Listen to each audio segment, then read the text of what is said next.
Fala, caipirada, bom dia, boa tarde, boa noite. Meu nome é Sagran Carvalho, falo aqui diretamente, isso aí, ó, essa beleza da natureza, Chapada dos Veadeiros, direto do Brasil profundo, daqui, da capital da Chapada, Cavalcante, no norte de Goiás.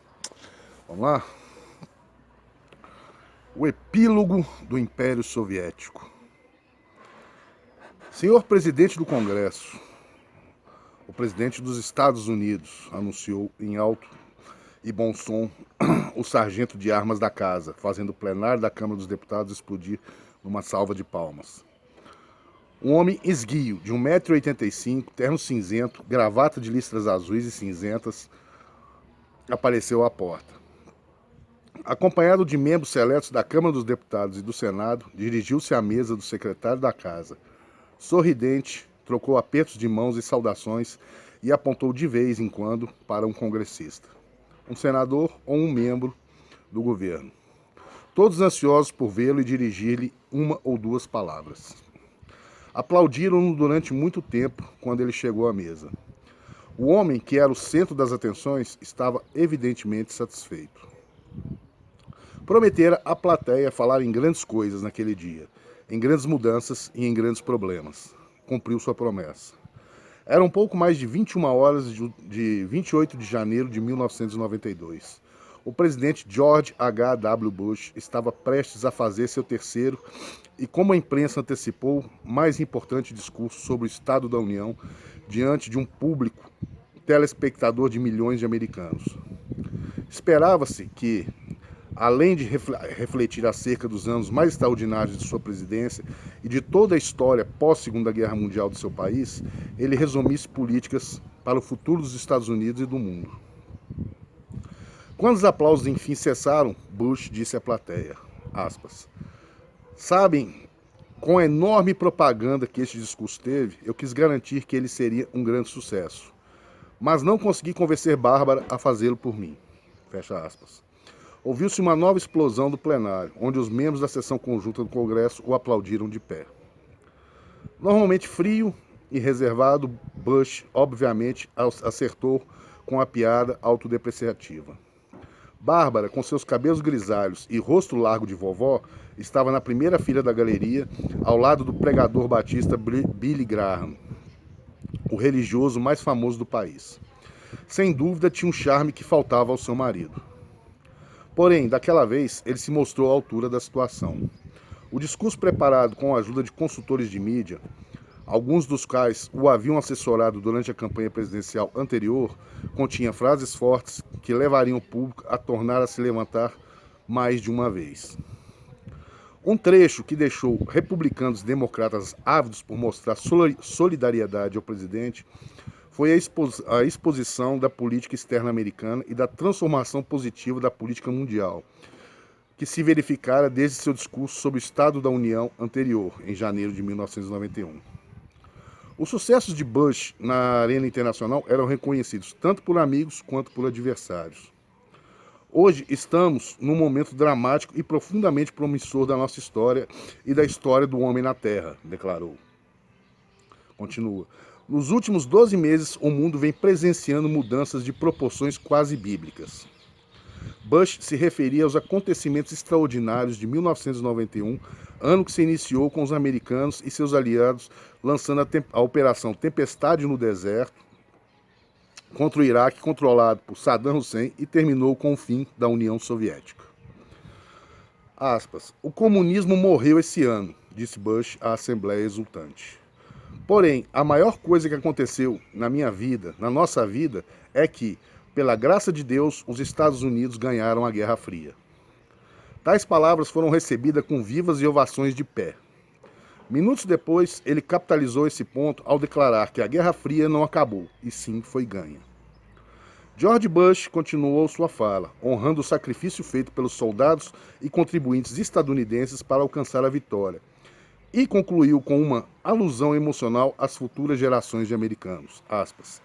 E assim, agora, pela primeira vez em 35 anos, nossos bombardeiros estratégicos estão no solo. Já não precisam ficar em alerta permanente. Amanhã nossas crianças irão à escola e estudarão história e o crescimento das plantas. E não terão, como tiveram meus filhos, exercícios antiaéreos em que aprendiam a se enfiar embaixo das carteiras e cobrir a cabeça em caso de guerra nuclear. Meus netos não precisarão fazer isso e não terão os pesadelos que tinham as crianças de outrora, de décadas atrás. Ainda há ameaças, mas acabou o medo prolongado, interminável. Fecha aspas. Os aplausos voltaram a trepidar o plenário. Bush não se deteve na proclamação da vitória após a longa luta da Guerra Fria e também apresentou sua visão do papel novo que os Estados Unidos estavam destinados a desempenhar na nova era. Aspas. Agora, um mundo antes dividido em dois campos armados reconhece uma potência única e preeminente, os Estados Unidos da América, asseverou ele triunfante. Então delineou os modos como usaria esse poder recém-adquirido. Aspas, novamente. Enquanto for presidente, continuarei governando a favor da liberdade em toda parte, não por arrogância, não por altruísmo, mas pela segurança e pela tranquilidade de nossos filhos. Na realidade, a força em prol da paz não é um vício. O isolacionismo em prol da segurança não é uma virtude. Fecha aspas. Uma vez mais, o plenário recebeu suas palavras com aplausos. A mensagem era vigorosa e clara, informando que os Estados Unidos tinham vencido a União Soviética e emergido vitoriosos da Guerra Fria e que agora estavam fadados a governar o mundo. Era uma retórica muito diferente das declarações cautelosamente calibradas e muito mais humildes emitidas por Bush e seus assessores antes da renúncia de Gorbachev em 25 de dezembro de 1991. O novo tom era o resultado direto da campanha eleitoral presidencial, que começava a se aquecer. Vincular a recente queda da União Soviética, a ex-inimiga dos Estados Unidos, ao fim da Guerra Fria, que, segundo dizia o próprio governo, havia ocorrido pelo menos 1 ou 2 anos antes, passou a ser a nova estratégia eleitoral. Em 1990, na tentativa de não tornar as coisas mais difíceis para Gorbachev internamente, o presidente Bush se abstivera daquilo que alguns assessores chamavam de dança no muro de Berlim. E, após a reunificação da Alemanha, na época ainda havia a possibilidade de resistência por parte dos linhas duras da União Soviética, onde as repúblicas bálticas estavam lutando pela soberania, e na Europa Oriental, que continuava ocupada pelo exército soviético. Contudo, tais restrições haviam desaparecido e a sensação de vitória era maior do que nunca. As declarações conjuntas de Bush e Gorbachev, prestadas em dezembro de 1989 em Malta, acerca do fim da Guerra Fria, assim como as afirmações da Casa Branca, segundo as quais o encontro em julho de 1991 entre os dois presidentes em Moscou era a primeira cúpula pós-Guerra Fria, estavam esquecidas. Os veementes protestos do ex-presidente soviético, que se sentia despojado do seu papel de dar fim ao conflito, não eram ouvidos, pelo menos em público. Supostamente, Bush teria pedido, em particular, que Gorbachev não levasse a sério o que ele diria durante a campanha presidencial. Em outubro de 92, Gorbachev declarou à revista New Yorker, aspas, imagino que sejam coisas necessárias numa campanha, mas, se a ideia for séria, é uma grande ilusão, fecha aspas. A estratégia eleitoral baseada na vitória da Guerra Fria não deu tão certo assim. O país estava em recessão econômica e as pesquisas indicavam que o presidente, cuja popularidade era enorme menos de um ano antes, logo depois do fim da Guerra do Golfo, Bush contava com a aprovação de 89% do público. Vinha perdendo apoio rapidamente à medida que se aproximava a eleição de 92. Segundo um artigo do Washington Post comentando o discurso de Bush sobre o Estado da União, mais de metade dos entrevistados condenaram seu desempenho. Tal como outro líder em tempo de guerra, Winston Churchill, Bush não soube capitalizar seu sucesso em política externa. Em ambos os casos, os eleitores queriam mudanças dentro de casa. E tal como Churchill, Bush tentou moldar a memória pública da guerra a que ele ajudara a pôr fim. Memória essa que escreveu a 4 mãos com seu consultor de segurança nacional, Brent Scowcroft. Sem dúvida, os dois procuraram tratar o tema com o máximo de objetividade possível, mas o marco cronológico de sua narrativa, definido pelas datas do mandato presidencial de Bush, impunha uma lógica própria. Dentro desse marco, era perfeitamente plausível concluir a história do fim da Guerra Fria, não com a demolição do Muro de Berlim em 89, e sim com o colapso da União Soviética no fim de 91. Foi nesse ponto, com o derradeiro telefonema de Gorbachev para o presidente americano no Natal de 91, que eles concluíram o livro de memórias A World Transformed. Publicando memórias e dando entrevistas durante toda a década de 1990, os membros do governo Bush ajudaram a criar uma narrativa do fim da Guerra Fria diretamente ligada ao fim da União Soviética, fundindo os dois acontecimentos sem se acreditar o colapso do bloco soviético explicitamente, tendo em vista o papel desempenhado pela Casa Branca para salvar a União Soviética. Alguns membros do governo sentiram que haviam sido praticamente privados da muito merecida sensação de vitória. George Bush, escreveu Robert Gates, em suas memórias, que também terminavam com os fatos do final de 91, que se recusou a dançar no muro, não se dispôs a declarar vitória na Guerra Fria. Não houve comemoração nacional como a que se seguiu à Guerra do Golfo Pérsico. Tínhamos ganho a Guerra Fria, mas não haveria parada militar. Segundo Gates, um dos motivos para a falta de uma grande celebração da vitória foi o simples fato de que, em dezembro de 91, não havia consenso em Washington de que os Estados Unidos haviam, de fato, ajudado a União Soviética a descer mais cedo à sepultura. O embaixador Jack F. Matlock, que representou o governo Bush em Moscou entre 87 e 91 e partiu da capital russa na véspera do golpe de agosto, tem alegado reiteradamente que o fim da Guerra Fria, o colapso do comunismo e a queda da União Soviética foram acontecimentos relacionados, mas diferentes. A atitude dos Estados Unidos variou muito para com esses três fatos, e muito variou nossa contribuição para eles, observou Matlock em certa ocasião. Segundo o ex-embaixador, os Estados Unidos escreveram a partitura do fim da Guerra Fria e ajudaram a derrubar o comunismo, promovendo os direitos humanos. Mas o fim do conflito também interessava aos soviéticos e a derrocada do comunismo foi em grande parte realização deles, e não dos americanos. No referente à queda da União Soviética, o governo estadunidense apoiou a independência das repúblicas bálticas, mas desejava que o resto da União Soviética continuasse existindo indefinidamente. Aspa, nós não derrubamos a União Soviética, argumentou Matlock. Por mais que agora algumas pessoas queiram se acreditar a isso e que alguns chauvinistas na Rússia queiram nos acusar de tê-lo feito, simplesmente não é verdade. Fecha aspas. Se a queda da União Soviética não foi principalmente obra do governo americano, nem sinônimo do fim do comunismo soviético ou da vitória americana na Guerra Fria, o que levou ao súbito colapso de um dos países mais poderosos que o mundo já viu. Revendo a história das relações internacionais na era moderna, o que se pode considerar que se estende de meados do século XVII até o presente, escreveu um dos mais sérios especialistas e acadêmicos da Guerra Fria, George F. Kennan, em 1995. Acho difícil pensar num acontecimento mais estranho, surpreendente e, à primeira vista, mais inexplicável que a desintegração e o desaparecimento repentinos e totais, principalmente nos anos de 87 a 91, da grande potência sucessivamente conhecida como Império Soviético e a União Soviética. O que pareceu inexplicável a Kennan estava longe de ser um enigma para alguns ex-assessores de Gorbachev. Aspas, o que aconteceu na União Soviética naquele ano foi o que aconteceu no seu tempo em outros impérios no momento em que a história lhes esgotou o potencial. Fecha aspas. Escreveu retrospectivamente Anatoly Chernayev, sintetizando o resultado de 91. Segundo esse raciocínio, o colapso soviético simplesmente concluiu um processo iniciado decididamente na alvorada do século e acelerado pelas duas guerras mundiais.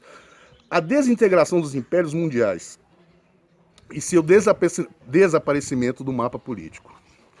Os herdeiros dos czares foram os últimos a perder suas possessões imperiais, seguindo os ex-senhores do Império Habsburgo, Otomano, Britânico, Francês, Português e alguns outros menores, terrestres e marítimos. O que parece especial no caso da União Soviética é que pouca gente a considerou um império durante sua existência, ou dispôs-se a tratá-la como outra coisa que não um Estado-nação. O próprio comentário de Chernayev foi feito depois do colapso soviético. Fosse um império ou não, o debate ainda continua. A União Soviética teve a morte de um império, rompendo-se ao longo de linhas grosseiramente definidas por fronteiras étnicas e linguísticas.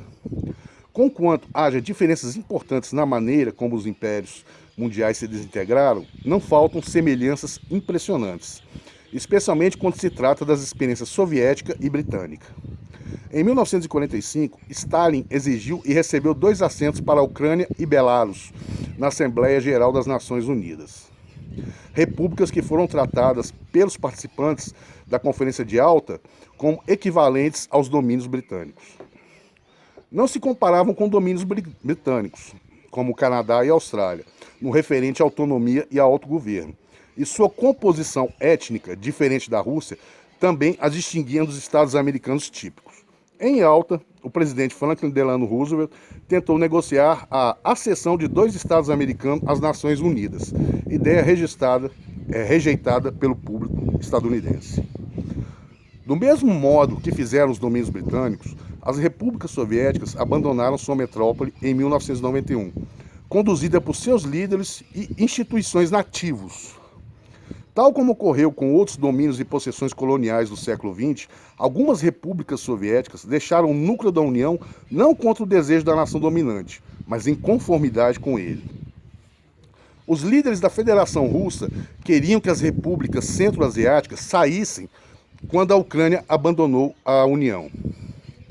Como no caso de outros impérios europeus, foi a questão de estender os direitos cívicos, particularmente o direito do voto, aos residentes das repúblicas soviéticas, que tornou praticamente impossível a continuação do império em sua forma vigente. Apesar do empenho de Gorbachev em provar o contrário, a democracia eleitoral mostrou-se incompatível com a continuidade da existência do Estado soviético. Com frequência, esquece-se que a dissolução da União Soviética foi consequência da política eleitoral. O colosso soviético caiu menos de 3 anos depois da introdução de eleições semilivres no antigo Império Romanov, pela primeira vez desde 1917, ano do golpe bolchevique em São Petersburgo. A queda da União Soviética deu-se como resultado direto do referendo ucraniano de 1º de dezembro de 1991, no qual mais de 90% dos participantes votaram a favor da independência. Essa consulta popular anulou o referendo anterior, realizado em março de 91, no qual mais de 70% votaram pela continuidade da participação na União, sob a condição de uma reforma de amplo alcance. A União viveu ou morreu dependendo do voto de seus cidadãos. Até mesmo a decisão secreta dos 3 presidentes eslavos, em dezembro de 91, sobre dissolver a União Soviética, foi aprovada por grandes maiorias nos parlamentos democraticamente eleitos da Rússia, da Ucrânia e de Belarus. Em compensação, a tentativa de salvar a União Soviética em sua forma antiga foi feita não por canais democráticos, mas por um golpe de Estado que fracassou na escadaria do prédio do parlamento russo 3 dias depois de iniciado. A chegada da democracia eleitoral alterou extraordinariamente a paisagem política soviética e influenciou as decisões dos líderes, que passaram a depender do apoio popular e do consenso da elite para permanecer no poder. Posto que, limitando as opções disponíveis para os novos líderes, a democracia também fortaleceu aqueles que, dentre eles, contavam com o apoio do eleitorado. Embora quem votasse fosse o povo, eram seus líderes políticos, tanto no centro quanto nas repúblicas soviéticas, que formulavam questões para os referendos e interpretavam seus resultados. Como Gorbachev alegou mais de uma vez, a dissolução da União Soviética não foi submetida a um referendo. O voto pela independência da Ucrânia significava a dissolução da União Soviética? Essa era uma questão para os líderes decidirem. A democracia excluía os líderes que não conseguiram obter um mandato para governar através do processo eleitoral. O resultado da competição entre Boris Yeltsin, o presidente da Rússia, popularmente eleito, e Mikhail Gorbachev, o presidente da União Soviética, nomeado para o cargo pelo parlamento, luta que chegou ao auge nos últimos meses de 91, mostra o poder decisivo da política eleitoral sobre os principais atores do drama soviético.